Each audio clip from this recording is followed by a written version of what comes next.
Alors moi, j'aimerais, pour finir là, qu'on aille voir le monde des rêves. Mmh. Parce Oh, bah, que tu quand vois, même, regarder le ciel en plus. Ouais. c'est quoi un rêve? C'est quoi rêver la nuit quand on dort? Alors déjà, j'ai 2 choses, moi. Mmh. Vas-y. C'est comme s'il y avait 2 mondes. Mhm. C'est comme s'il y avait une bulle pour certains rêves, une bulle pour une autre. Je sais pas comment dire. D'accord. Et je rajouterais même que j'avais le mot songe, tu vois, dans Songe. une bulle, et dans l'autre, comme j'ai pas, si j'ai réalité. Alors c'est bizarre. Réalité et songe. Mm. Ouais. Caro, t'as quoi, toi qui rêves intensément? Ah, c'est ça.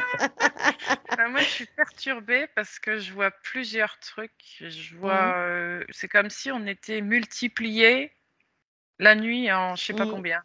Ah oui? On est partout à la fois et en même temps dans son lit. C'est très bizarre. D'accord. Ouais, d'où le mot songe et réalité, dans le sens où quand je vois le mot songe dans cette bulle, c'est vraiment le côté où tu t'endors et que tu te racontes comme une histoire, tu vois, comme s'il y avait, tu te retrouves dans une histoire qui pourrait être dans un livre, par exemple. Mhm. Tu vois. Et après, j'avais la réalité et je ne comprenais pas pourquoi ce mot. Et je suis arrivée tout de suite, comme Caro a dit, comme si cette bulle contenait, alors là, j'ai multidimensionnalité, tu vois. Et Mhm. c'est comme si on était un, mais enfin, plusieurs en un. D'accord. Marie? En fait, c'est tout ça. Quand je voyais les deux, c'est comme s'il y a... ce que je perçois, c'est une bulle où il y a comme si c'était une intégration de tout le vécu de la journée avec le corps physique qui se relâche, mais qui intègre aussi les joies, les plaisirs, les souffrances aussi vécues du jour. Et un autre espace, c'est comme si les deux pouvaient se vivre dans la même nuit, mais pas au même moment. C'est-à-dire que c'est comme si tu avais une intégration, je vais dire, en début de nuit, et au bout d'un certain temps, c'est plus être en lien avec toutes ces parts qui nous appartiennent. Oui, toutes les multidimensionnalités, soit qui voyagent pas, mais en tout cas, c'est le moment où on peut se réunir ensemble. Mhm. Et d'ailleurs, je rajouterais que Enfin, je dirais consciemment ou en rêvant, parce que voilà.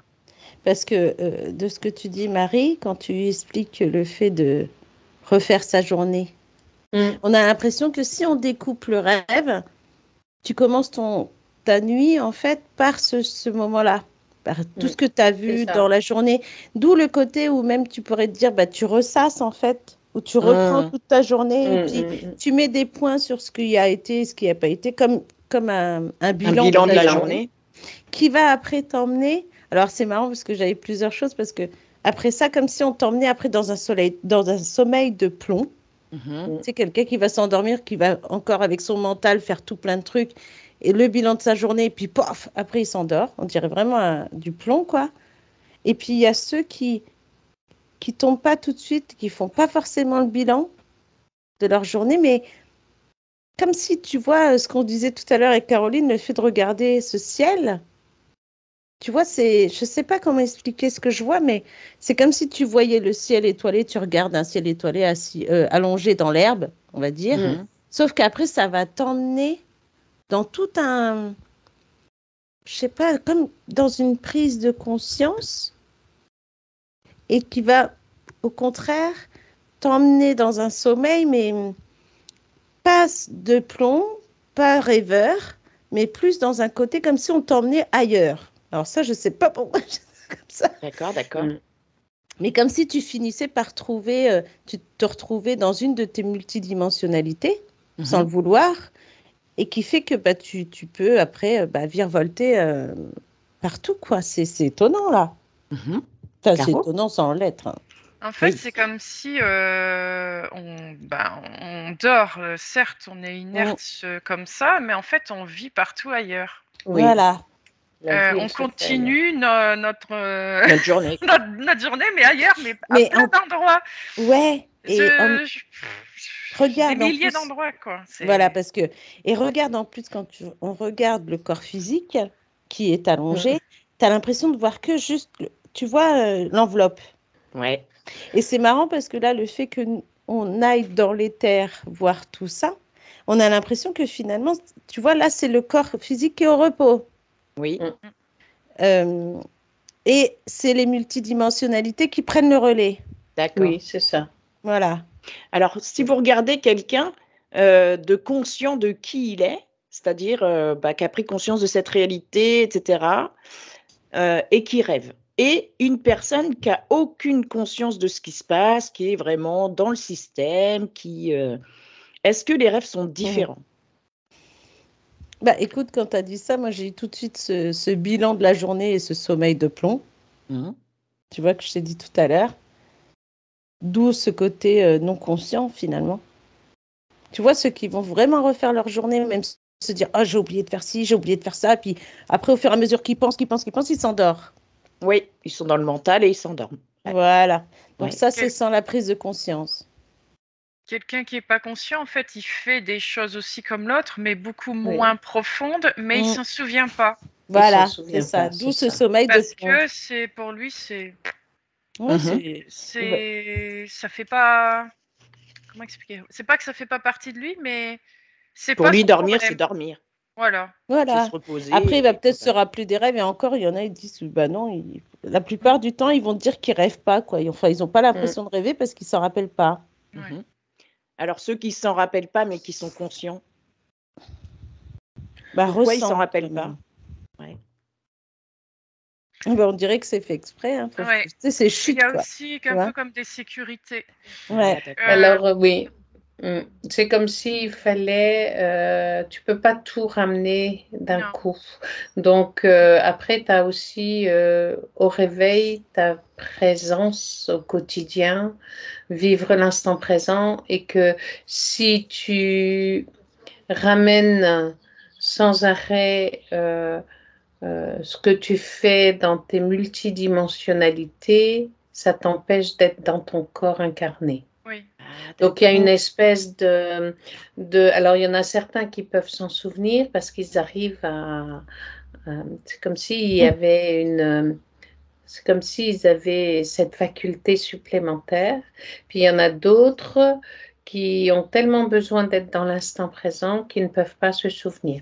Mais même les personnes non conscientes sont en lien avec leur multidimensionné dans leur sommeil. C'est ça. Sauf qu'ils ne s'en rappellent pas parce qu'il y a ce sommeil de plomb comme si c'était fait exprès, en fait. Il y a des fois où on ne s'en souvient pas parce qu'on a besoin d'intégrer d'abord. Et après, si on y retourne, on va s'en souvenir. Il y a aussi ça. Ouais. Et en fait, c'est marrant parce que il y a aussi ce côté où ceux qui se rappellent de leurs rêves. Alors, il y a ce côté, donc, songe, cette histoire que tu peux te retrouver dans un château ou en princesse ou coquette, tu vois, une histoire comme ça. Mais c'est bizarre parce que je vois qu'il y a toujours un lien. C'est comme si tu pouvais aussi te rendre compte des autres vies que tu aurais pu mener. Oui, aller dans des vies antérieures. Des bons dans le passé. Oui. Comme tu peux faire des bons dans le futur. Et la plupart des bons dans le futur, on a l'impression que tu peux avoir que des bribes, mais tu peux pas te rappeler de tout. Oui. D'accord. Et ceux qui se réveillent le matin et qui sont claqués comme s'ils avaient bossé toute la nuit, quoi. C'est quoi ça? C'est qu'ils ont bossé toute la nuit. Ah bah oui. C'est vraiment ça. Pas que. Mais pas que, ouais. Il y a quoi d'autre? Il y a l'intégration de choses aussi. Il y en a certains aussi qui ont comment je vais dire ça, une présence particulière à leur corps physique et que leur corps physique ne fonctionne pas totalement, comment je vais dire ça, totalement ou optimum, ou je sais pas comment je pourrais l'expliquer plus. Comme s'il y avait aussi pour certains des espaces dans leur corps physique. Tu vois, je pense à l'apnée du sommeil, par exemple. Oui. tu vois. Et c'est comme si l'apnée du sommeil, c'était des petites morts. Ouais. Donc, c'est comme si ta conscience commence à quitter l'enveloppe physique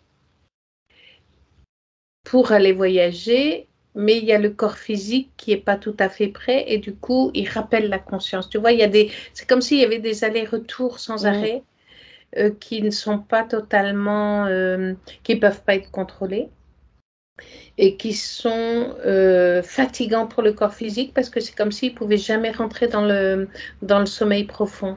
D'accord. C'est ça qui peut y crée avoir de l'apnée. ça aussi. Pour certains, il peut y avoir ça. Là, on peut rejoindre aussi le fait de... Parce que moi, j'ai cette image de gens aussi qui disent, quand tu demandes s'il a bien dormi, tu dis, ah ben, je sais pas si j'ai bien dormi ou pas. Tu vois, il y a ce côté où je sais pas si j'ai bien dormi. Et là, on a l'impression que c'est des personnes qui peuvent faire des sorties de corps, en fait. D'accord. Et que quand ils reviennent, ils ont ce côté où... Ah ben, tu aurais pu te réveiller dans la nuit ou tu sais pas où tu es. Tu sais, c'est quand même étonnant. Et c'est vraiment étonnant ça, je trouve. Parce que là, de le voir comme ça, maintenant, et de se dire qu'effectivement, il y a des fois, il y a ceux qui ont ce sommeil de plomb qui peuvent très bien faire des sorties de corps et ne pas s'en rappeler le lendemain. Mais avoir ce côté, tu sais, un peu fatigué, bizarre. Il y a ceux qui vont dire, je sais pas si j'ai bien dormi ou pas, parce que bah, finalement, ils ont l'impression de ne pas être encore bien dans leur corps. Bien rentré en entier, ouais. Voilà, d'où cette sortie de corps, tu vois, et que tu te rappelles même pas où tu es allé, tu vois. Oui. Ah ouais. Caro. Oui, je vois aussi des gens donc, qui se réveillent fatigués parce qu'ils ont justement cette peur de mourir. Le fait de dormir égale mort. Et alors, ils n'arrivent pas à se lâcher complètement. Ils n'arrivent pas à dormir complètement, en fait. Ils ne sont jamais dans un sommeil, un vrai sommeil. Donc, ils ne récupèrent pas assez. Voilà, ils ne se lâchent pas. Oui, on a plus ce côté, quand je reviens sur Caroline, dans le sens où moi j'avais le mot inquiet, comme des gens inquiets en fait, qui ont aussi ce côté mental, et que tu sais, comme ceux qui ils vont se dire, faut pas qu'ils dorment longtemps, faut pas que, tu vois, c'est étrange. Il y a tout un système qui est créé en oui. Ouais. Oui, que le corps physique créé en fait, qu'il soit lié au mental et c'est marrant parce que c'est comme si je voyais, tu sais, ces débuts de sortie du corps, c'est comme s'il y avait des rappels de vie peut-être antérieures qui posent problème et qui du coup peuvent, comment je vais dire ça, peuvent pas intégrer, analyser, mais plutôt en ont peur et du coup, pouf, tu vois, tu as des réveils intempestifs en fait. C'est comme s'il y avait des réveils du corps. C'est pas des grands réveils, mais c'est comme s'il y avait des réveils du corps qui fait que tu es toujours qu'à la surface du sommeil. Ton corps physique ne se repose pas. D'accord. Ouais, c'est ça. Et je rajouterais même, là j'étais moi sur un aspect d'une personne qui se réveille dans la nuit, tu sais, quand tu te réveilles en sursaut. Oui. Ce côté où, justement, par rapport à ce que Marie disait, le fait de tomber, tu sais, tu as l'impression qu'il y en a, bah, tu vas rêver de sauter dans le vide et puis, paf, tu te réveilles avant que tu atterrisses, tu vois. Et ben là, quand j'ai vu ça, c'est comme si, alors, effectivement, tu as ce mental qui pourrait te rappeler dans un rêve la chute indéfinie, tu vois, qui se termine jamais. Mais il y a aussi ce corps qui revient dans son corps physique et qui fait ce mouvement. Enfin, je sais pas comment ouais. Et que tu as l'impression que tu tombes dans le vide et que finalement, quand tu arrives dans le vide, au lieu d'être dans le vide, tu es dans ton corps. Voilà, et que tu vois la fin, si tu t'éclates par terre ou pas, et ben non, en fait, paf, tu te réveilles et tu es dans ton corps. Et là, tu dis, tu vois ce que je veux dire? C'est étonnant comme image que je vois là. Et les cauchemars alors? Qu'est-ce qui crée le cauchemar? Quel état émotionnel ou mental le crée? J'ai le mot nettoyage qui vient tout de suite. Quand on fait des cauchemars, c'est du nettoyage? Du nettoyage, ouais. C'est comme si on sortait des parts d'ombre de nous. Ouais. Moi, j'ai l'ébullition. Moi, je vois ça, moi. Ouais. C'est ce qui m'est venu tout de suite.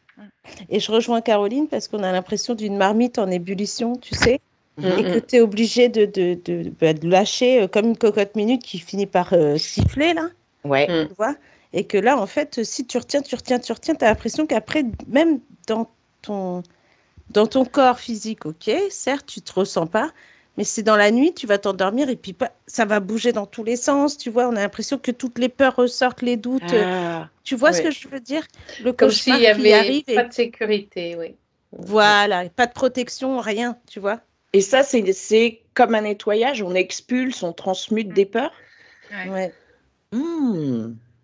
Et qu'il faut les transmuter. Parce que j'ai bien l'impression que quand j'ai l'impression qu'il y a aussi des gens qui vont te dire, je faisais des cauchemars avant, j'en fais plus aujourd'hui. Ou ils vont pas se rappeler, mais quand tu fais un cauchemar, tu te rappelles souvent parce que soit tu te réveilles, tu es en sueur, tu es en machin, tu pleures, ou tu es en train de crier ou quelque chose.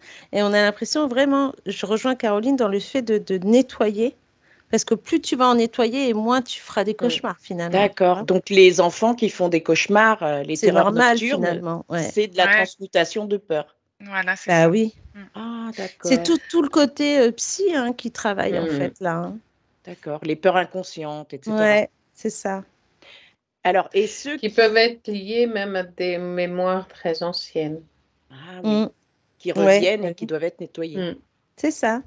Et ceux qui dorment pas, qui font des insomnies, qu'est-ce qui crée l'insomnie? Bon, on sait que le mental parfois. Oui, le mental en ébullition. La peur de la mort. La peur de la mort. La peur de mourir. Ouais.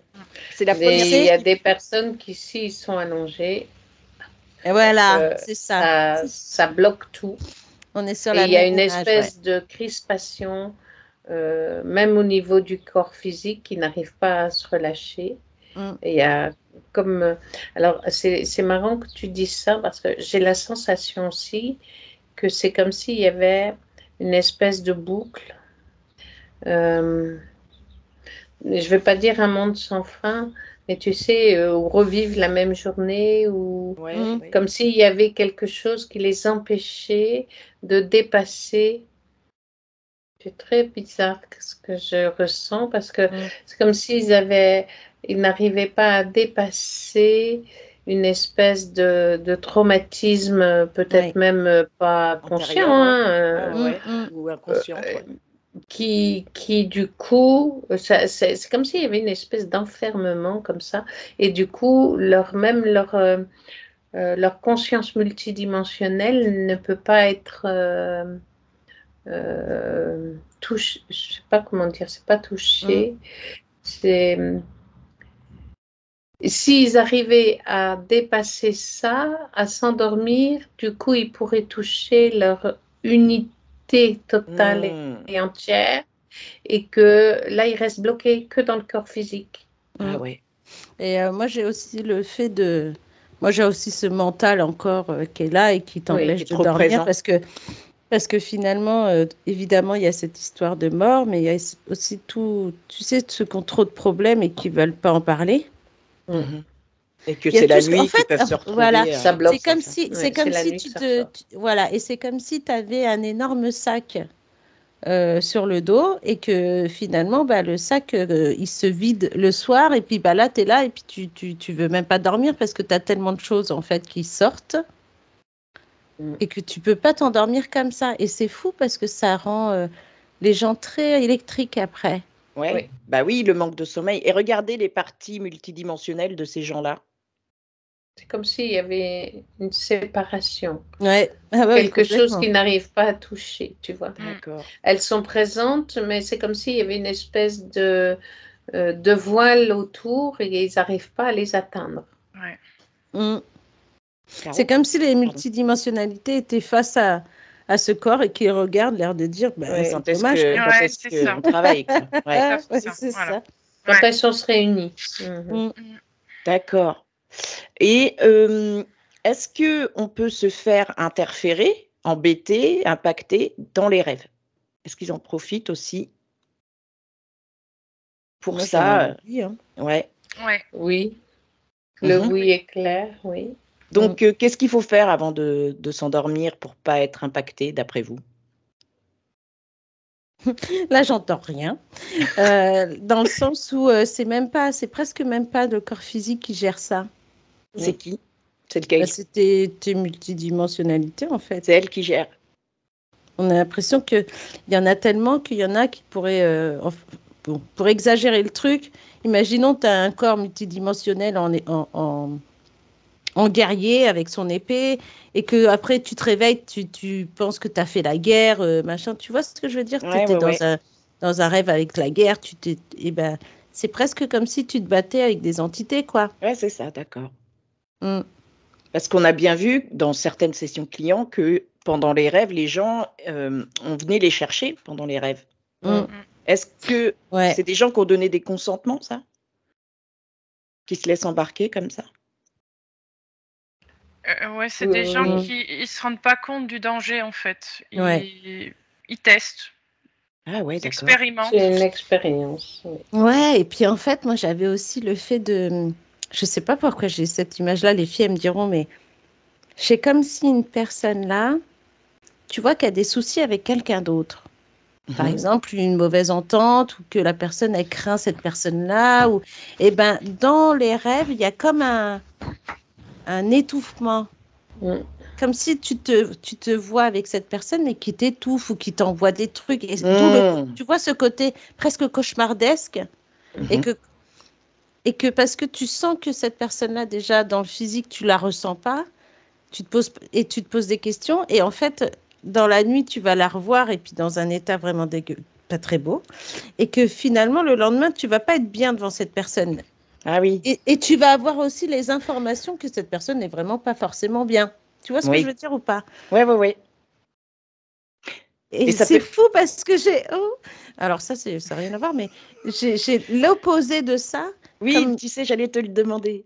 L'opposé de ça, qui est complètement amoureux. Bien. Voilà. Et bien là, d'où le rêve érotique.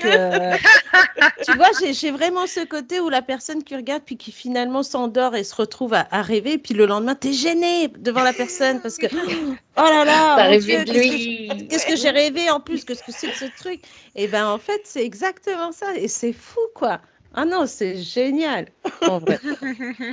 Non, c'est bon. Après, il faut éviter de regarder les gens en bavant, mais tu vas éviter de dire... En bavant.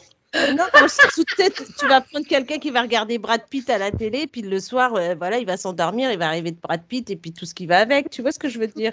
Ce côté, alors que tu pourrais très bien voir Brad Pitt à la télé, ok, bien aimé, et finalement faire des cauchemars parce que il peut se transformer en n'importe quoi. Tu vois ce que je veux dire? Parce que là, tu peux peut-être voir qu'il est vraiment. Bref, et ceux qui se réveillent, genre, on dort super bien, et d'un coup, pouf, on se réveille et on regarde l'heure, c'est une heure, genre 4h04. Une synchronicité. Oui, qu'est-ce que ça veut dire ça? Est-ce qu'on doit comprendre qu'il y a un message? Qu'est-ce qu'on doit comprendre? Moi, j'ai une horloge, bizarrement, là. Ah. Comme une histoire de temps. D'accord.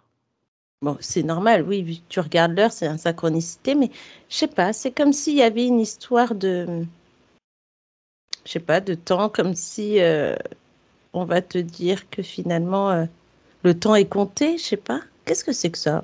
Bah, vas-y, regarde. Je vais demander à Marité ce qu'elle voit, ce qu'elle a comme info. Alors, par rapport à la synchronicité des heures, c'est vrai que moi, ça m'arrive aussi. Et souvent,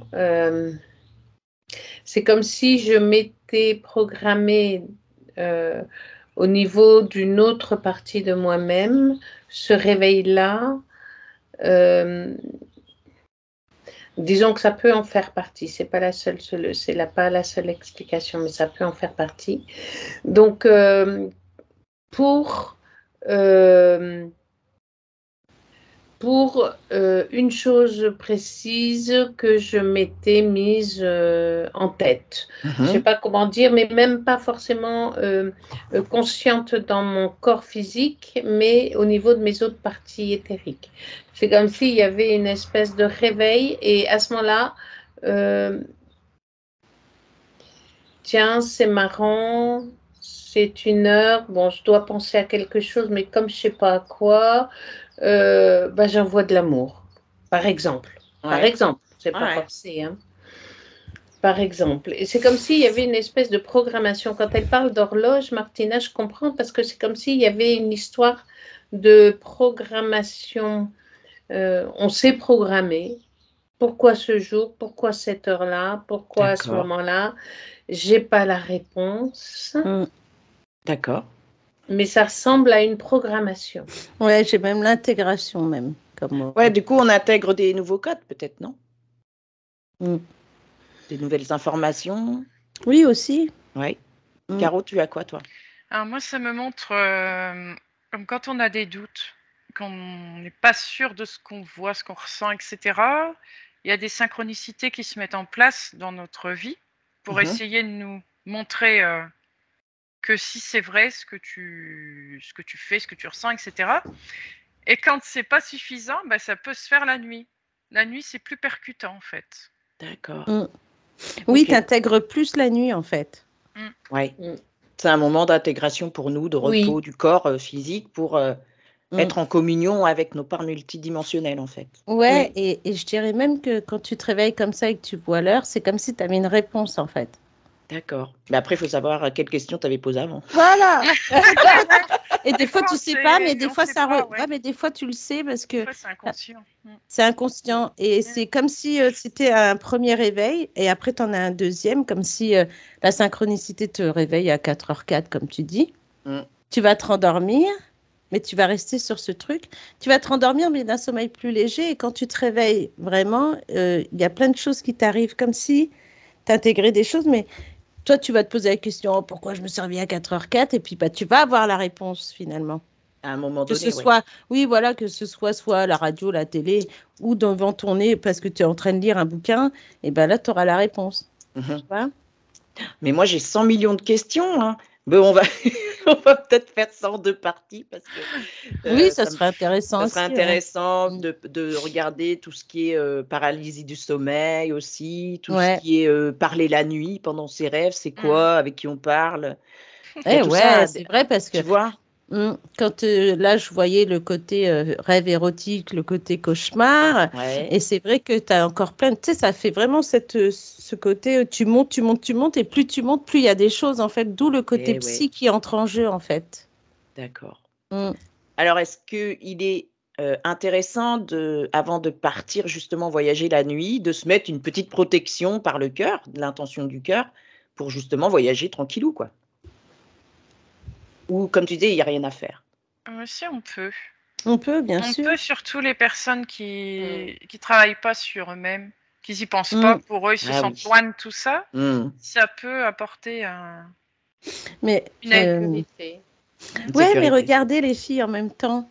On a ces gens qui prient la nuit. Enfin, avant de se coucher, là. Ah oui, ah ouais, tu vois, il y a encore plein de questions. Et moi, j'ai eu ça tout de suite quand tu as parlé. Voilà, quand tu as parlé de dire des protections, il y a ceux qui vont se protéger par le fait de prier. Tu vois?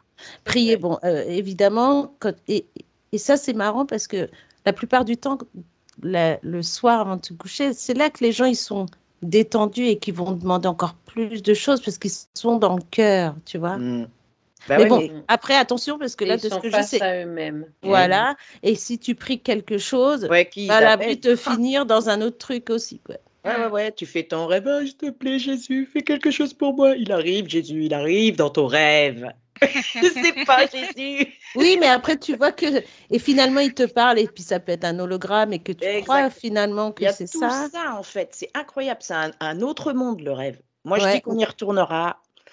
On ira et en même temps, si je reviens sur le côté, de la prière, moi, j'ai comme si tu pouvais prier et que tu voyais donc Jésus, mais qui te montre ton cœur, en fait.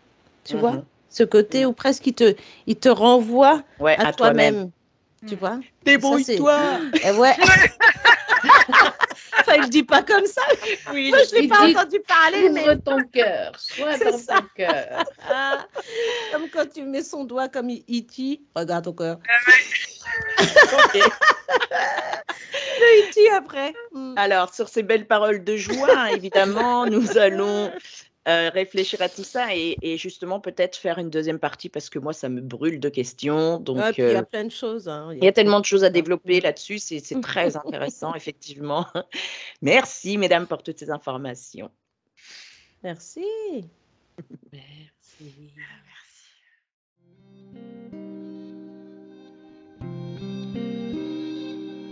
See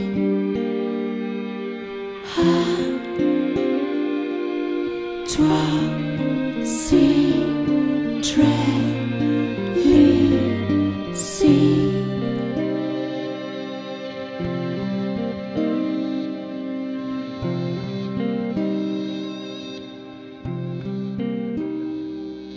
Si tu